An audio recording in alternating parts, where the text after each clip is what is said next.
Bonjour à tous, je suis Isabelle Auvore et bienvenue dans votre nouvelle émission Les Talks. Alors aujourd'hui on va s'attabler à l'un des géants des médias en Afrique, Canal+.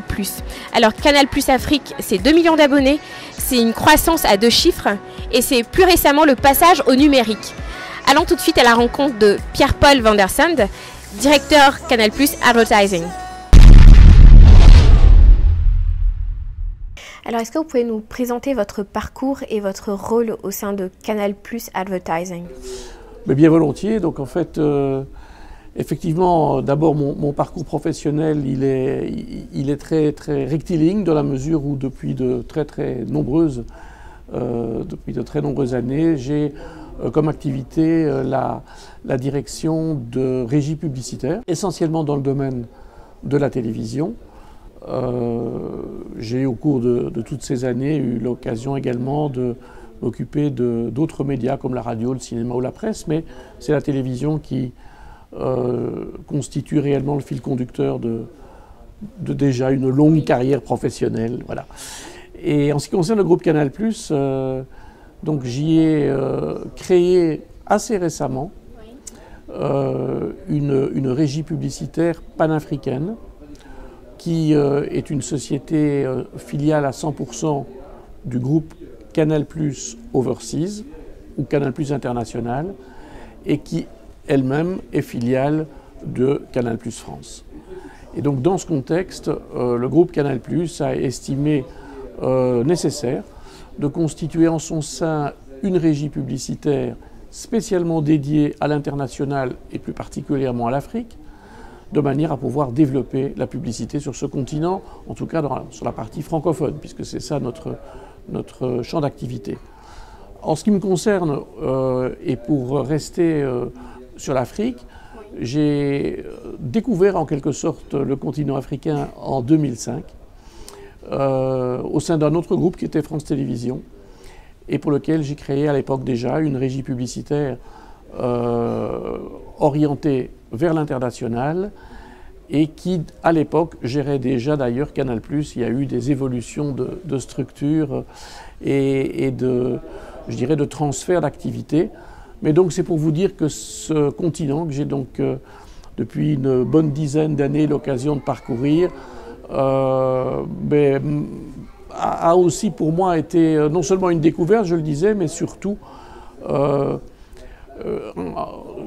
une possibilité de développement professionnel extrêmement, pour moi, enthousiasmant. Et j'ai réellement eu le virus parce qu'il y a tellement de choses à faire que ça a vraiment un côté passionnant. Et d'ailleurs, je dirige une équipe qui est dans l'ensemble très passionnée par le continent africain. Alors, quels sont les profils que vous recrutez le plus souvent? Alors, la régie publicitaire, c'est une activité qui est une intermédiation en quelque sorte entre un annonceur et un média. Ça, c'est l'objectif, avec, dans certains cas, entre l'annonceur et la régie et le média, une agence média ou une agence de publicité ou une agence de communication. Ça, c'est le schéma. Alors, en ce qui concerne les métiers dans la régie pub, que ce soit d'ailleurs une régie européenne, américaine ou africaine, peu importe, c'est toujours à peu près la même structure. On peut dire que tout démarre avec du marketing. Parce que l'objectif, c'est quoi? C'est finalement à la fois pour le média de monétiser son audience, c'est-à-dire d'avoir des revenus financiers liés aux personnes qui regardent les émissions et qui constituent donc là effectivement des consommateurs potentiels, qui sont évidemment très convoités par les annonceurs qui sont, eux, à la recherche de clients et d'extension de leur business. Donc, c'est tout de même un travail qui commence d'abord par du marketing, que de plus en plus pour l'Afrique, totalement pour les autres continents, se fonde aussi sur des chiffres, sur des données d'audience, sur des performances. Donc, il y a ce côté approche, disons, à la fois de mise en évidence de l'offre, de tarification de cette offre, aussi de justification de retour sur investissement pour les clients. Ça, c'est tout le premier volet. Ensuite, il y a une deuxième famille de collaborateurs qui sont les commerciaux. Et nous avons deux familles de commerciaux dans la régie. Il y a ceux qui sont à Paris et qui, depuis Paris, gèrent tantôt des annonceurs qui sont basés en France ou en Europe, ou au Moyen-Orient, à Dubaï notamment, et puis un autre groupe de commerciaux qui sont, eux, nos représentants dans les marchés africains. Et donc nous sommes actuellement dans une douzaine de marchés. Et dans chacun de ces marchés, donc dans une douzaine de pays, pour l'essentiel pays africains, ça va de Casablanca à Johannesburg, et donc bien évidemment avec un accent principal sur les pays francophones, puisque c'est notre marché, mais également une activité sur l'Afrique anglophone, que ce soit l'Afrique du Sud, que ce soit le Nigeria, le Ghana ou le Kenya. Donc là, nous avons des agents commerciaux qui nous représentent localement et qui, eux, voient bien évidemment les clients localement, si vous voulez, dans chacun des pays. Et à Paris, les commerciaux ont soit cette responsabilité de relations directes avec des annonceurs qui ne sont pas en Afrique, mais ils ont aussi une autre responsabilité qui est d'encadrer et d'aider les agents commerciaux qui sont en Afrique. Ça, c'est donc la deuxième famille. Oui. Ensuite, il y a une troisième famille, voilà, qui sont effectivement les collaborateurs qui interviennent à partir du moment où les commerciaux ont vendu une offre qui avait été préparée par le marketing. Oui, ça s'enchaîne. Oui, alors effectivement, qu'est-ce qui se passe à ce moment-là? C'est un annonceur qui effectivement décide d'investir un certain montant pour acheter des espaces publicitaires ou du sponsoring sur nos médias. Et à ce moment-là, bien évidemment, dès que l'accord est conclu, il faut pouvoir effectuer la livraison en quelque sorte, c'est-à-dire accueillir le matériel, c'est-à-dire le spot, le film, pouvoir le visionner, le préparer pour la diffusion à l'antenne, et également indiquer dans un logiciel planning la succession des spots qui vont intervenir à différentes heures dans les écrans, comme nous disons dans notre jargon, sur nos différentes chaînes. Donc c'est en fait clairement un enchaînement de trois familles, et cette troisième famille se concluant par l'administration des ventes, qui effectivement a en charge de toute la partie gestion financière des ordres, facturation et recouvrement. D'accord. On le sait, Canal+ est une chaîne de l'ère virtuelle. Et donc, quel est l'intérêt pour les téléspectateurs de passer au numérique? Canal+, c'est d'abord un groupe audiovisuel. Hein. C'est un groupe audiovisuel qui a en fait deux métiers. Le groupe, d'abord, et là je m'attache particulièrement au continent africain, mais on pourrait prendre le parallèle pour la France, c'est bien évidemment d'abord, et c'est le cœur de métier, de mettre à la disposition des foyers, des ménages, l'accès à des chaînes de télévision dans le cadre d'un abonnement. C'est donc une télévision à péage.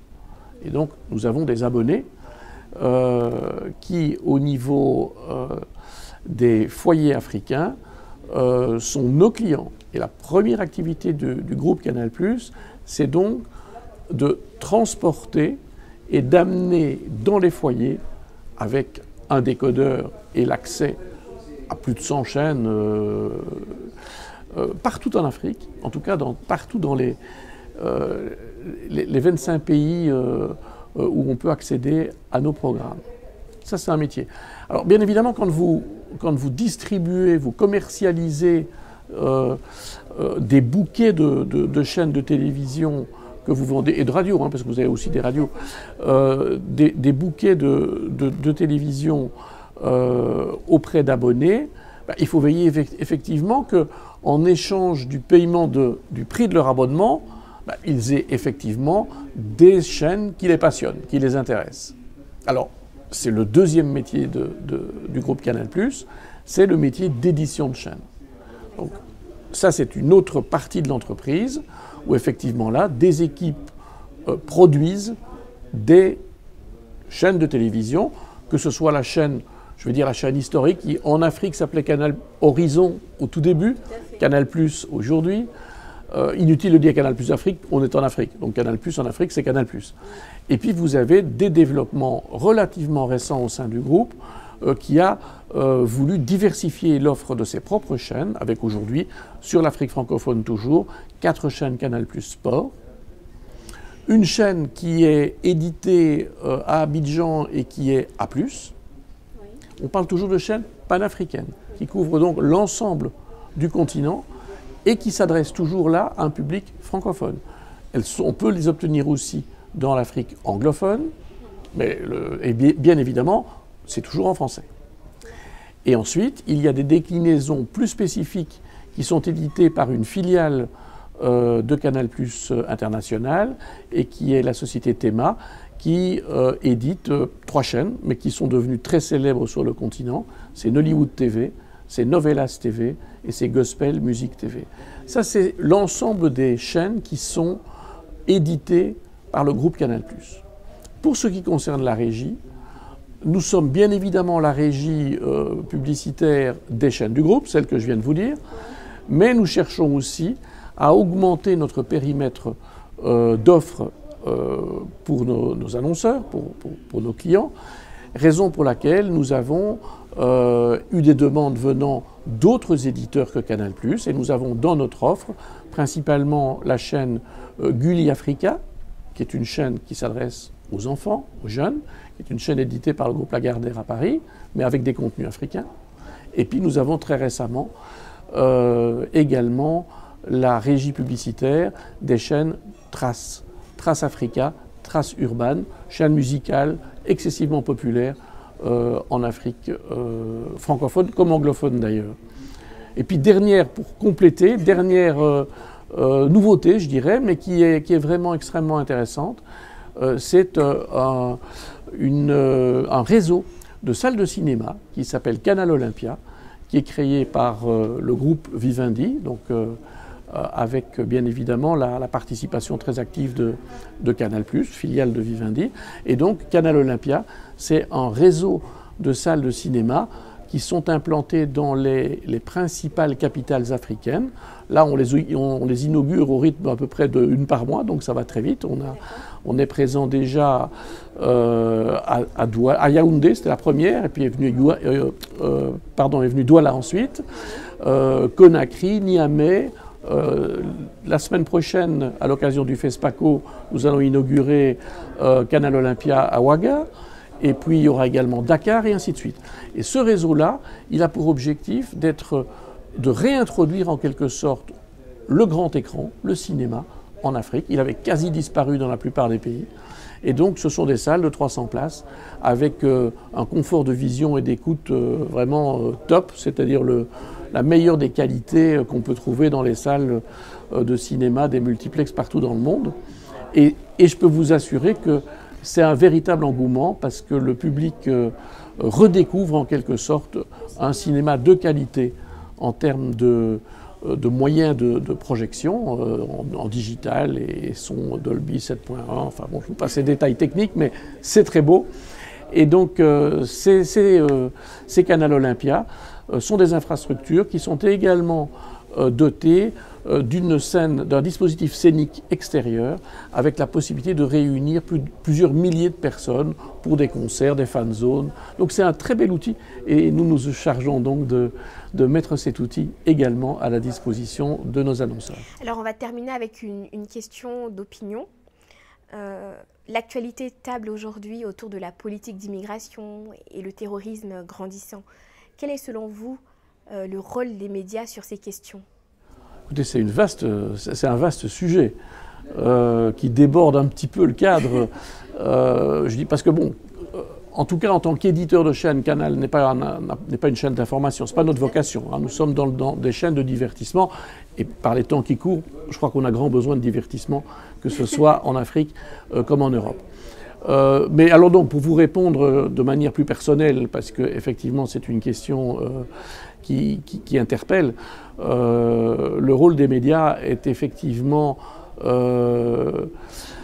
à double tranchant, parce qu'effectivement c'est une information indispensable. On ne peut pas imaginer dans notre monde aujourd'hui, en 2017, ne pas avoir une information immédiate, mais d'un autre côté, cette information devient très rapidement anxiogène.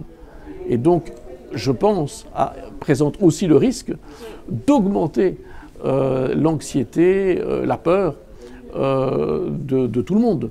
Et donc, souvent, et c'est peut-être un petit peu la dérive, en tout cas, des chaînes d'information, c'est que, bon, on cherche évidemment des informations à chaud, et l'image est immédiatement présente. On peut être en direct partout dans le monde à n'importe quel moment.